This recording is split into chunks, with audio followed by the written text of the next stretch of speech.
Okay, so our next speaker is Benjamin Zhao, and his talk has the title On the Resilience of Biometric Authentication System Against Random Inputs. So welcome, Benjamin. Go ahead. So hello, everyone. My name is Benjamin Zhao. Today, I'll be talking to you about on the resilience of biometric authentication systems against random inputs. Now, this was work done with my co-authors, Hassan Ashkar and Dali Kafar, and we're from Macquarie University, the University of New South Wales, and Data61 CSIRO. So in terms of biometric authentications, we just heard a talk about biometric authentication, and if you have some kind of mobile device in your pocket, I'm sure you've encountered some form of it. It might be protected by face, fingerprint, but some more exotic ones might include biometrics such as speech, touch as in how you use your phone, also gait, how you walk around. Now, almost all of these biometrics, they will be captured by some kind of sensor, which will digitize that biometric. Now, the thing about biometrics is that it's not quite perfect every single time. There will be a bit of variation. And that's where machine learning comes in, because it will help us solve this approximate matching problem. So in order to get a good machine learning model, we need to train it. And that's where the registration phase of biometrics comes in. You take your digital representation, and from it you can extract features. They can be either engineered, say statistical features, or they can be latent features as embeddings from a pre-trained neural network. You then take your multiple samples, and you can train the model. Now, once you have the model, you actually want to use it after the fact. So during an actual use case, you submit one sample, it gets passed to the model, and it makes a classification decision. It will either say, yes, this is you, or no, this is not you. And to make sure that this model is performing correctly, we have a range of standard metrics that I'm sure you've heard of before. The false positive rate, the false rejection rate, the equal error rate, and also the receiver operator curve. Now, what if we were to take this biometric system, well, this machine learning system, and present it as an API? So you still have your user input, you collect it, extract features, and then you pass it to the model. And if we were to wrap it around various parts of an application, you might collect features in a UI, process it in the application, and then submit those features through an API to a model, either in a secure enclave or hosted as machine learning as a service somewhere in the cloud. Or alternatively, if you don't want to do the feature extraction at a user level, it gives you a decision at the end. But if you don't want to extract those features, this API might also just request the raw input. So the face or the image directly, it will do all that extraction in the back end, and it will still give you that output decision. Now, in terms of security, because you're exposing these models and providing an API, what if an attacker had access to these APIs? How much security do these models still offer? Now, we might think, okay, you've got a model, how much attacks it should repel should be very related to the false positive rate, right? Now, yes, if those inputs that the attacker submitted followed the same distribution as conventional biometric inputs. However, when you're exposing an API, you give much more flexibility to that attacker, and they're able to craft basically anything. In fact, they're able to craft random inputs that have zero assumptions about the underlying biometric. All it needs is how many features it needs to accept, how roughly the feature bound, so if it's normalized, that's 0 and 1, and also some user identifier, because you're targeting some one person. But we want to know, what is the security of the biometric system against these random inputs? So, click. In our paper, we introduced a notion of acceptance region. And that is the positively classed region of the feature space. Now, in our paper, we formally and experimentally show that this acceptance region is larger than the positive user's data space. We'll also show in experiments that a random input attacker with both access to that feature vector API and the raw input API, they will often succeed more than the EER. We'll demonstrate this attack on multiple modalities and also multiple machine learning algorithms to show the generalization or generalability of this attack. And finally, in the paper, we propose mitigation strategies against both of these attackers. And best of all, we'll be releasing all of our code to the public. So in the interest of time, I'm not going to be talking about all of these points. And I'm mainly going to be focusing on the feature vector API attacker. So what are we actually going to talk about today? We're going to look at what exactly this random input attacker is. How do we evaluate the success of the random input attacker? Are these random input attackers successful on real-world data sets? We'll look at a couple. Then we'll look at the factors involving their success. We'll evaluate those factors on synthetic data, and we'll propose a defense mechanism.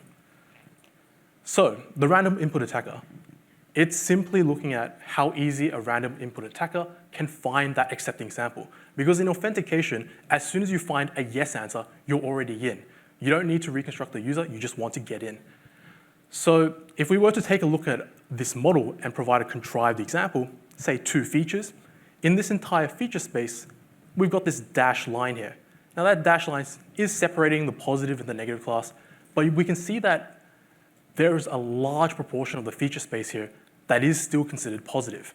And if an attacker can find a sample in any of that space, it will gain access. Now, if you have an attacker with random inputs, they have access to this entire feature space, meaning around 50% of the time, they'll be able to get in. Now, in terms of evaluating the success of this attacker, we follow a very standard methodology. And it's in every single one of these configurations, we will be following the same method. So we have some user inputs. In our paper, we look at gait, touch, face, voice. We also look at synthetic data set. It doesn't matter. We just take those inputs. From it, we extract features. Depending on the modality, they'll either be engineered or latent features. Then we train a model. Now, again, this model doesn't really matter as long as it has an API. So the models we test, linear SVM, radial SVM, random forests, deep neural networks. And we train it in a setting whereby we have a 2-class setting, a positive user and a negative user. And we also do it in a balanced manner, meaning an equal number of training data vectors for both the positive and the negative class. Now, that trains the model. So in order to evaluate how successful or how secure this model is, we do the conventional metrics. We take some previously withheld testing features, pass it to the model. We obtain an behavior, and we can find the ER by adjusting the threshold for the confidence value of your model's prediction. We then simulate the random attacker, whereby they generate uniform random vectors, and they submit it to the model. In our case, we test 1 million vectors, and we evaluate it against that previously picked system parameter. And that gives us the acceptance region of this model. We then repeat this process for every single user, and we repeat it 50 times to ensure our results are reliable. Now, the next part I'm going to show you is going to be specifically for face, the face dataset, and the random forest classifier. So stepping through this plot here, we've got on the vertical axis the error rates of the false positive classifications and the error rates of the false rejections. Now, that's the blue dotted line and the green line respectively. Now, this pink dashed line, the vertical dashed line, that is the system parameter that gives us the equal error rate. That's when those 2 curves intersect. And we can see that the equal error rate here is around 0.03 or 3%. Now, if I then draw the acceptance region line, or the number of samples that were accepted from those random inputs, we can see that it intersects this purple line at around 78%. That means 78% of those 1 million random samples were able to gain this yes decision that we wanted. Now, you might be wondering, okay, the acceptance region here is substantially higher than the equal error rate. Now, if you're not looking at that acceptance region value and only report the equal error rate, you're hiding this additional vulnerability because the equal error rate is quite low. It's quite an acceptable value. So in terms of fixing this, the system parameter is something we have control over. We can adjust it. So if I were to just scoot that line a little bit over to the side, I've now reduced acceptance region to 0. Problem solved, right? Why am I still talking? So yes, it is solved in this case. However, you've done it at quite a cost of false rejection rate. That is now much higher. And this is only this one example. If I bring up another example here, the acceptance region curve is actually quite flat. And what that means is we'll have to push that line way over to the right-hand side there, and you've essentially destroyed your whole model before protecting, well, without protecting against the random input attacker. So simply adjusting those parameters is not an effective method to defend against the acceptance of the random input attacker. Now, that was system averages across all users. Now let's dive into each individual users within the model. Now here, we're still using the face data set, but we're now showing the individual dots scattered on a vertical axis of acceptance region and a horizontal axis of equal error rate. So we can see that for deep neural networks, there is quite a consistent trend between the acceptance region and the equal error rate. In that case, we could use the equal error rate as a predictor for how the random input attacker will perform. But in the random forest case, it is quite a fair bit off. You might say, oh, there's a bit of a trend there. But then if we were to look at some other examples, it is just all over the place. And you can find much more details about that in the paper. But the conclusion here is that the relationship there isn't consistent. You can't always use it as a predictor for that random input attacker's success. Now, so recap, what have we talked about so far? Random input attackers, they can expose, or they can leverage this API to submit anything they want. Most of the time, we can use this acceptance region measure to evaluate how successful they'll be. We've shown that this random input attacker can frequently exceed the performance, or the security performances as denoted by the equal error rate. And an individual's ER is not a reliable indicator of acceptance region. So now let's look at the factors affecting this random input attacker success. So we know that both the positive and negative samples from a biometric should be very highly concentrated. So say I have 2 clusters here, for example. Now, for authentication, it's very desirable to draw as tight a bound as you can around the positive user. Now, because machine learning models or model-based classifiers don't penalize the empty space, say this entire slide is the feature space, it will just seek to divide the 2 classes. Say this red line here, that's the boundary. Now, that leaves a lot of space here that still counts as positive. So what we think could influence the acceptance region is the variability of both of these classes. So if I were to expand the variability of this green class, spread them out a little bit, that model may learn a new boundary that is slightly tighter around this positive class. So the next result I'm going to show you is our evaluation on what if we changed the variance of just that one user.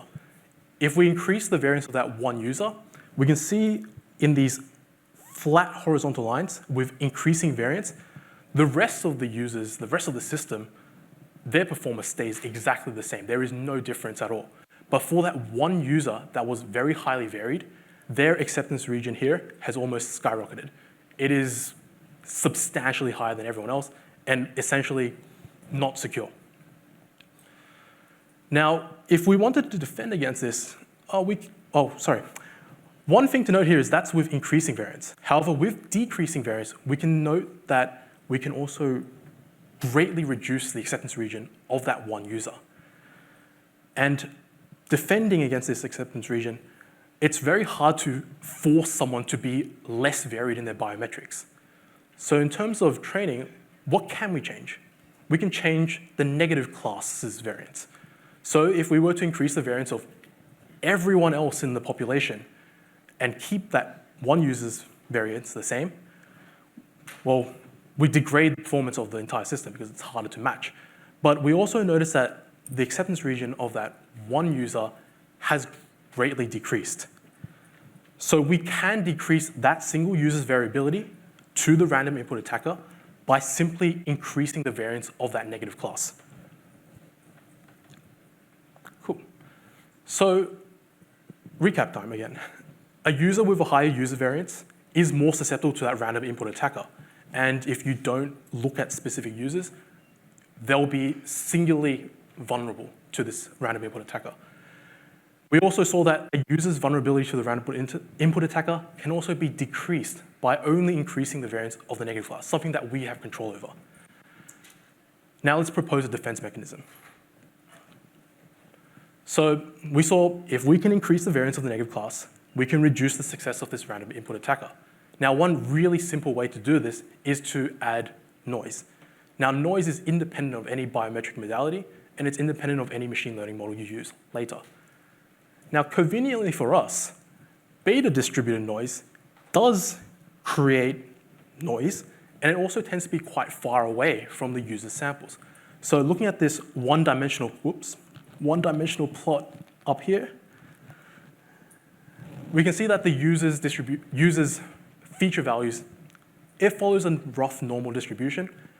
The beta distribution would just generate noise in essentially an inverse normal distribution. Now, the reason why that's good is it will produce values very far away from the user value, meaning it's quite far away from the boundary, meaning it should have a minimal impact on the existing equal error rate or how that model should perform normally while still defending against the acceptance region. We also know that the data manipulation is algorithm independent. I've mentioned that already. So if we bring back our contrived example of 2 dimensions, if we had our positive class and our negative class, adding beta noise would just create a whole bunch of noise further apart from this blue positive region. It might overlap the negative class, but that's okay because they all get aggregated into the same class. So yeah, we train that specific user's model using their positive samples, the negative user samples, and also this negative beta noise. And to sort of maintain what we've been following, which is the balanced data set, we now have a third positive users, a third negative users, and a third of our training samples as beta noise. So we've got a table here with before and after defenses. This is for all the different modalities. But the thing that I want to point out here is the acceptance region, which was previously 8%, 20%, 80%, 1%, they have essentially been reduced down to 0 here for random forests. For deep neural networks, on the other hand, yes, we do see a very substantial reduction. Still not quite 0, but it is a substantial reduction. And the other thing to note here is these red boxes, that is one of 3 occurrences where we've actually decreased the performance of the equal error rate. In all other cases, that equal error rate has not changed, meaning the regular behavior of that model is unaffected. So, conclusions. We've proposed the random input attacker. We looked at the probability of success of this random input attacker, and it's very comparable to ER, if not exceeding it. Tuning that system parameter is not enough to completely mitigate it. And we saw that for an individual, the EER is not a consistent indicator of this the random input attacker's success. We saw that class variance. I need to stop pressing that. The class variance is tied to the success of the random input attacker, and the mitigation can be achieved with beta distributed noise. So what I haven't talked about today, and more in the paper, is we provide a formal treatment of this random input attacker and the acceptance region, how they're related to each other. The success of this raw input API, I've only been talking about feature vectors. We can generate raw APIs, raw inputs. So say if you have a face image, what's the raw version of that? It's just a noisy image. We look at more factors influencing the acceptance region, distance-based classifiers, number of users. And we also look at defense against these raw input random attacks. And one interesting finding in the paper that you can find is that the beta noise is not completely sufficient in mitigating the raw input. We actually need to provide an additional mechanism to defend against these raw inputs. So what's next? What else can we do here? We want to ask, is this random input attacker equally effective against one-class classifiers? What about multi-class approaches? We're using balanced data sets here. What would happen if we don't use balanced data sets? And the most important question that we want to ask here is is the vulnerability of the random input attacker, as measured by the acceptance region, prevalent in other ML applications? If you have other security models giving this yes and no answer, are they also vulnerable? We're looking at biometrics here. And that's it. Thank you for your time, everyone. Thank you very much for this very nice talk. Okay, again, a question. Okay. So there is, Tim van Hammer from the University of Leuven. There is one thing I wanted to really point out, that is, in biometrics, we generally don't train classifiers that say it's the person or it's not a person, because we know we can't model not being the person. So in general, we, as you indicated in your future work slides, we use some anomaly detection technique, one-class support vector machine, where you do train only on your own data. Or even when we create features, latent features, then we try to compress them as close together as possible. What do you think? Will your attack still work? Will your insights still be valid? Because so like with one-class classifiers, if they're more so the existing distance-based classifiers, we don't exactly think that, or actually we show in the paper that for something like cosine similarity classifier, it's not going to work because it draws such a tight bound around those samples. Okay. But there are a lot of works in literature using this sort of two-class model training. I disagree. Well, these works just tested whether this could be a biometric modality, I think. If you generate a real biometric, you always should look to an open set classification method.